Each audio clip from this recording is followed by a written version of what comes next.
एक deadly wires का इलाज ढूंढते ढूंढते एक साइंटिस्ट ने ऐसी खतरनाक बारिश बना दी जिसमें भीगते ही लोग दर्द से चीखते हुए मरने लगे और कुछ ही दिनों में एक के बाद एक पूरा शहर नक्शे से गायब होने लगा। ये तब की बात है जब ये सब शुरू नहीं हुआ था। डेनमार्क की एक यूनिवर्सिटी में सिमोन नाम की लड़की अपने एग्जाम के लिए जल्दी जल्दी क्लास की ओर जा रही थी। तभी अचानक उसके पिता फेडरिक वहाँ पहुँचते हैं और बिना कुछ बताए सिमोन को पकड़कर अपनी कार में बैठा लेते हैं। कार में पहले से ही सिमोन का छोटा भाई रेशमस और उसकी माँ बैठे हुए थे। फेडरिक बेहद घबराया हुआ था और बिना कुछ समझाए कार को बहुत तेज चलाने लगा। वह उन्हें जंगल के अंदर बने एक गुप्त बंकर की ओर ले जा रहा था जिसे उसकी कंपनी पर अपोलो ने तैयार किया था।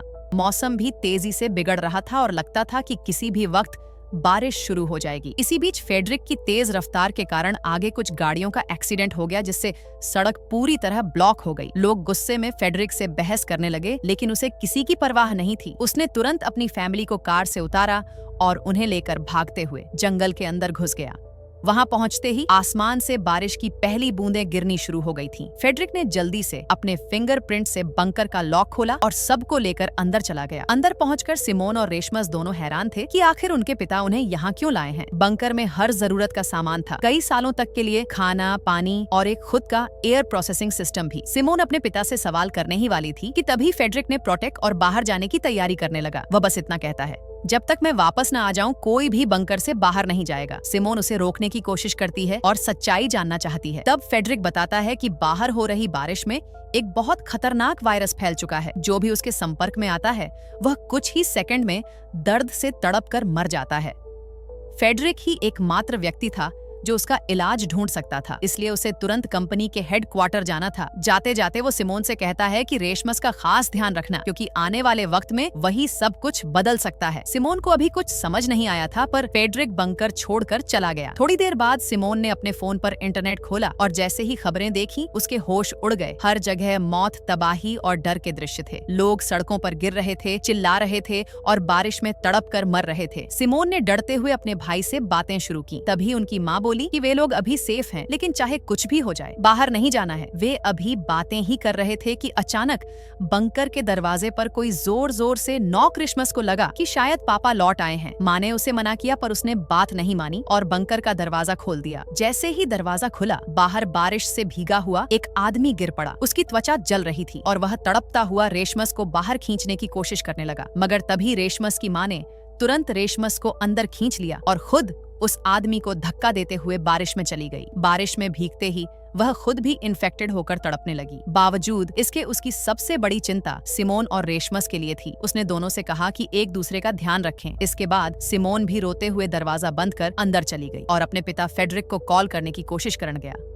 उसी समय उसे फेडरिक की बातें याद आईं जब उसने कहा था कि सिमोन को रेशमस के सामने सब सामान ने दिखाना चाहिए। इस याद के सहारे सिमोन ने खुद को संभाला और बंकर के सारे सिस्टम्स को चेक करना शुरू किया। उसे पता चला कि उनके शहर में और भी कई ऐसे बंकर मौजूद थे जिन्हें अपोलो कंपनी ने बनाया था। सिमोन ने उन बंकर से कांटेक्ट करने की कोशिश की लेकिन कोई फायदा नहीं हुआ। इसी दौरान उसने बंकर में उपलब्ध सामान देखते हुए एक रेडियो खोज लिया। रेडियो की मदद से उसने एक आदमी से कॉल किया जो अपने घर के बेसमेंट में छुप कर रह रहा था। बाहर के हालात बेहद खतरनाक थे और कई लोगों को पास के हॉस्पिटल में शिफ्ट किया जा रहा था ताकि ह्यूमंस की जान बचाई जा सके। सिमोन ने उस आदमी को फेडरिक का नंबर देकर कॉल करने को कहा लेकिन उसके कोशिश करने के बावजूद फेडरिक से कांटेक्ट नहीं हो पाया। सिमोन को लगा कि शायद फेडरिक भी मर चुका है क्योंकि बाहर जीवित रहना लगभग नामुमकिन था। तभी अचानक पूरे शहर में लाइट चली गई जिससे सिमोन का रेडियो कनेक्शन टूट गया और अब वह अकेले बंकर में रेशमस का ध्यान रखने लगी। एक हफ्ते बीत जाने के बाद भी जब फेडरिक वापस नहीं आया तो सिमोन ने हिम्मत करके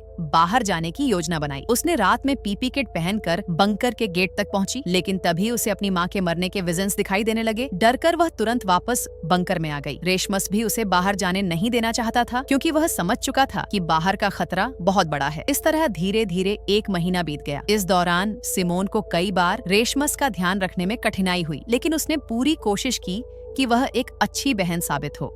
और उसके भाई की देखभाल करें। साथ ही वह बंकर में मौजूद सभी संसाधनों और सिस्टम्स के बारे में भी सीखती गई। इसी दौरान उसे याद आया कि कुछ समय पहले रेशमस को एक अजीब सा वायरस हुआ था जिसके बारे में किसी को जानकारी नहीं थी। उस समय फेडरिक ने खुद एक एंटीडोट तैयार किया और रेशमस को दिया। बाद में फेडरिक की कंपनी को भी इस वायरस की जानकारी मिली और उन्होंने फेडरिक से पूरी रिपोर्ट सबमिट करने को कहा। सिमोन को शक होने लगा कि शायद ये वायरस फेडरिक नहीं बनाया होगा। अब तक लगभग 6 साल बीत चुके थे, लेकिन फेडरिक बाहर जाकर खाने की तलाश करना चाहता था क्योंकि बंकर में उनका खाना बहुत कम बचा था।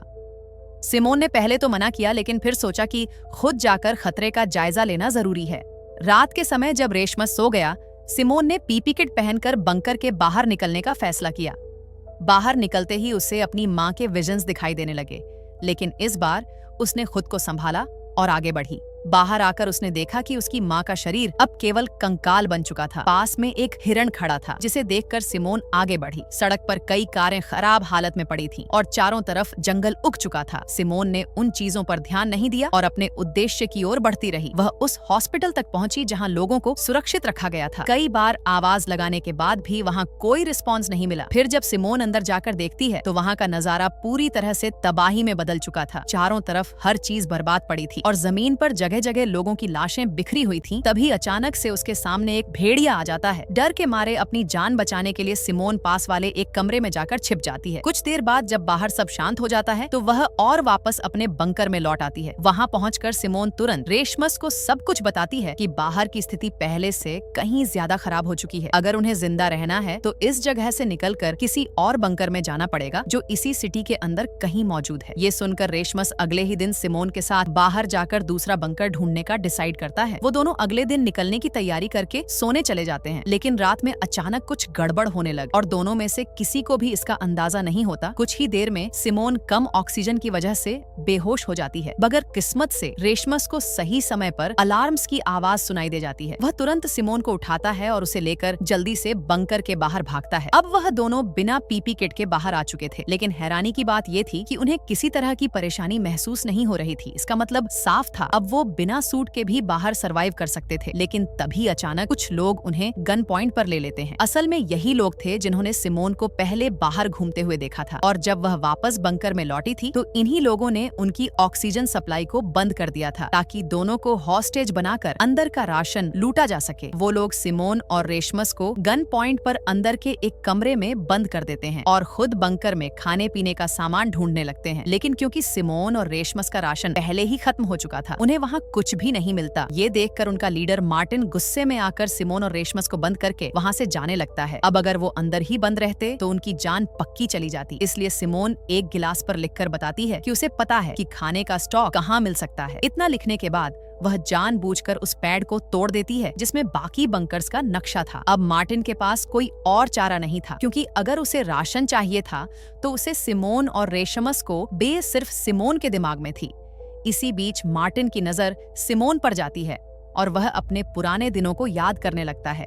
जब वह एक सोल्जर हुआ करता था, उस वक्त उसे आदेश मिला था कि वह एक ब्रिज पर तैनात रहकर उस शहर से किसी को भी बाहर जाने न दे ताकि इन्फेक्शन फैल न सके। अगर आप यहाँ तक पहुँच चुके हैं, इसका मतलब आपको कहानी अच्छी लग रही है, इसलिए एक लाइक और सब्सक्राइब तो बनता है। लेकिन एक दिन ड्यूटी के दौरान मार्टिन को एक औरत दिखती है जो अपने बच्चे को गोद में लेकर ब्रिज के नीचे से दूसरी तरफ जाने की कोशिश कर रही थी। मार्टिन उसे रोकने के लिए हवा में कई शॉट्स फायर करता है, लेकिन वह औरत नहीं रुकती। वो हिम्मत से शहर के बाहर निकल जाती है। उस वक्त मार्टिन ने उस पर दया दिखाई थी, इसलिए उसने उसे गोली नहीं मारी। कुछ देर बाद उसके साथियों ने उसे पास के टेंट में बुलाया जहाँ सब सोल्जर्स रह रहे थे। वहाँ जाकर मार्टिन को पता चलता है कि वह जिसे उसने जाने दिया था दरअसल इन्फेक्टेड थी, और उसके जाने के बाद से टेंट में मौजूद कई लोग इन्फेक्शन की वजह से मर चुके थे। ये सुनकर मार्टिन टूट जाता है। उसके आखिरी साथी की मौत के साथ ही उसका सब्र भी खत्म हो जाता है। उसी पल उसने ठान लिया कि अब वह कभी किसी पर भरोसा नहीं करेगा, चाहे वो किसी भी हालात में क्यों न हो। अब उसके लिए सर्वाइवल ही सबसे बड़ा नियम था। इतनी बातें याद करने के बाद मार्टिन प्रेजेंट टाइम में वापस आता है और सिमोन की डील को एक्सेप्ट करने से साफ इनकार कर देता है। लेकिन उनके पास खाने का कुछ भी नहीं बचा है और बिना फूड के वो ज्यादा दिन तक सर्वाइव नहीं कर पाएंगे। ये सोचकर आखिरकार मार्टिन को सिमोन की बात माननी पड़ती है। वह सिमोन और रेशमस को आजाद करवाकर अपने साथ बाहर ले जाता है। कई सालों बाद जब सिमोन और रेशमस तो बाहर की हवा और रोशनी देखकर दोनों के चेहरे पर राहत झलक उठती है। इतने लंबे समय बाद बाहर आना उनके लिए किसी चमत्कार से कम नहीं था। थोड़ी देर बाद जब वे मार्टिन और उसकी टीम से बात करते हैं तो उन्हें पता चलता है कि अब दुनिया में फूड और वाटर की इतनी कमी हो गई है कि लोग जिंदा रहने के लिए इंसानों को भी मारकर खा रहे हैं। ये सुनकर सिमोन और रेशमस दोनों के होश उड़ जाते हैं। तभी अचानक कुछ दूर एक और ग्रुप नजर आता है। वो लोग अपने थर्मल सेंसर ड्रोन से इलाके में इंसानों को ढूंढ रहे थे ताकि उन्हें पकड़कर मार सके। ये देखते ही मार्टिन ने झट से सबको एल्यूमिनियम फॉइल से ढक दिया, जिससे उनकी बॉडी हीट ड्रोन कैमरा में दिखाई न दे। लेकिन पास में ही 2 और सर्वाइवर्स मौजूद थे, जिनमें से एक लड़की भागते हुए सिमोन और बाकी सबके सामने आ जाती है। सिमोन उस लड़की की मदद करना चाहती है, लेकिन मार्टिन साफ मना कर देता है। वो कहता है कि किसी अजनबी की मदद करना उसकी टीम में मौजूद लड़की बेटी सिमोन का साथ देने लगती है। दोनों बिना कुछ सोचे उस औरत की जान बचाने के लिए उसके पीछे भागते हैं। वो औरत भागते भागते एक छोटी सी रिवर के पास फिसल जाती है और नीचे गिर जाती है। वहीं पीछे पीछे आए कुछ लोग उसे जान से मारने ही वाले होते हैं, लेकिन ठीक उसी वक्त मार्टिन वहां पहुंचता है और बिना देरी किए उन दोनों आदमियों को शूट कर देता है, क्योंकि चाहे कुछ भी हो मार्टिन अपनी टीम का साथ कभी नहीं छोड़ता। लेकिन वाटर में गिरने की वजह से इन्फेक्टेड हो चुकी है। उसे देखकर मार्टिन को मजबूरन उसे भी शूट करना पड़ता है। सिमोन के लिए यह सब बहुत झटका देने वाला था। कभी उसे समझ आता है कि जमीन पर रहना तो सुरक्षित है, लेकिन बारिश या रुके हुए वाटर के संपर्क में आना अभी बहुत बड़ा खतरा है। यहाँ तक कि जरा सा भी कांटेक्ट उन्हें इन्फेक्ट कर सकता है। इस घटना के बाद सिमोन सबको लेकर एक और बंकर की ओर निकलती है, जिसकी लोकेशन उसे याद थी। वहाँ पहुँचने में उन्हें लगभग 1 दिन का समय लगने वाला था। रात होने से पहले सब एक पास की घर में रुकने का डिसाइड करते हैं। घर के अंदर उन्हें मरे हुए हंटर्स के कुछ हथियार, कपड़े और थोड़ा बहुत सामान मिलता है। इसके अलावा वहाँ कुछ बोतलें क्लीन वाटर की भी रखी होती हैं। ये देखकर जॉन अपनी बीमार साथी लिया को वो पानी पिलाता है। उनकी आपसी केयर देखकर सिमोन के चेहरे पर मुस्कान आ जाती है। पहले तो वो बस उनके सहार, लेकिन अब उसे महसूस होता है कि ये लोग बुरे नहीं हैं। धीरे धीरे सिमोन का मन सच में मार्टिन और उसकी टीम की मदद करने को तैयार होने लगता है। अगली सुबह सब सफर फिर से शुरू करते हैं। रास्ते में अचानक रेशमस का पैर एक पानी से भरे गड्ढे में चला जाता है और उसकी सॉक्स चेक करती है। हैरानी की बात ये थी कि वो पूरी तरह सूखी थी। डार्ट मींस रेशमस का जूता वाटर प्रूफ था और उसे किसी भी तरह का इन्फेक्शन नहीं हुआ था। ये देखकर मार्टिन चैन की सांस लेता है और अपनी गन नीचे कर देता है। फिर वो सब मिलकर अपनी यात्रा जारी रखते हैं और आखिरकार उस दूसरे बंकर तक पहुंच जाते हैं। वहां सिमोन के फिंगरप्रिंट से दरवाजा खुल जाता है। अंदर का नजारा देखकर सबके चेहरे खेल उठते हैं। वहां खाने पीने का इतना राशन था कि वे लोग सालों तक आराम से जी सकते थे। सब होशी से झूम उठते हैं और पेट भरकर खाना खाते हैं। लेकिन सिमोन को अंदर कुछ बेचैनी महसूस होती है कि उसे मार्टिन और उसकी टीम पर भरोसा नहीं है। पता नहीं कब वो उसे जान से मार दें। इस बारे में जब वो सीधे मार्टिन से बात करती है तो मार्टिन उसे समझाता है कि सिमोन पिछले 6 यहर से बंकर के अंदर थी, इसलिए उसे बाहर की दुनिया और लोगों के हालात के बारे में कुछ नहीं पता। मार्टिन असल में एक अच्छा इंसान था, लेकिन प्रेजेंट टाइम ऐसा था कि किसी पर भरोसा करना अब आसान नहीं था।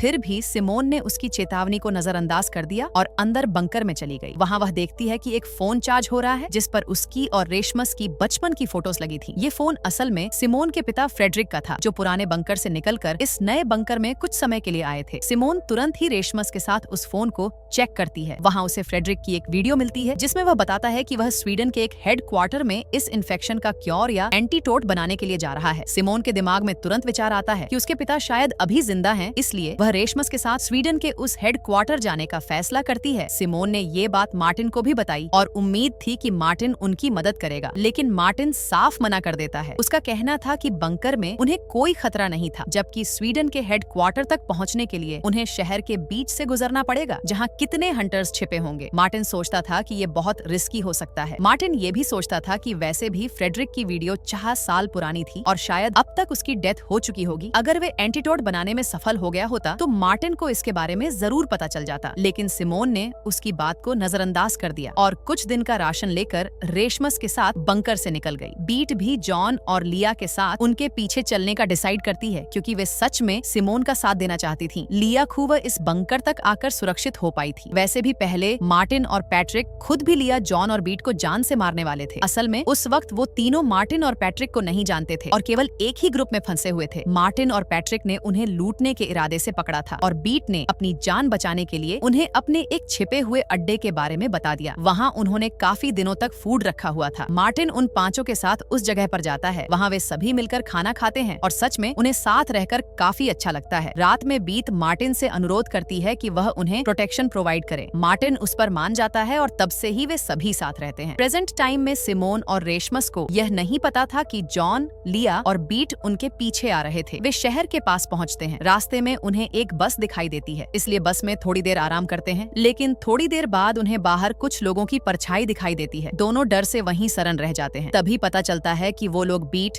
जॉन और लिया थे। सिमोन को बहुत अच्छा लगता है और वह उन्हें बंकर में सुरक्षित रहने के लिए कहती है, लेकिन तीनों तय कर लेते हैं कि सिमोन के साथ ही रहना है। वे पास के किसी सुरक्षित स्थान पर पहुंचते हैं और खाना खाने लग और रोड पर एक जाली के पास पहुंचती है जिस पर कई मिसिंग पर्सन्स के पोस्टर्स लगे हुए थे। ये देखकर सिमोन को बहुत बुरा लगता है। जाली के दूसरी तरफ वह एक छोटा बच्चा देखती है जो अकेला था। बारिश जल्दी ही शुरू होने वाली थी। अब उनके साथ क्या होगा और क्या, ये सब बारिश होने से पहले किसी सेफ जगह में पहुंच भी पाएंगे या नहीं, जानने के लिए लाइक और सब्सक्राइब जरूर करें। मिलते हैं अगले वीडियो में।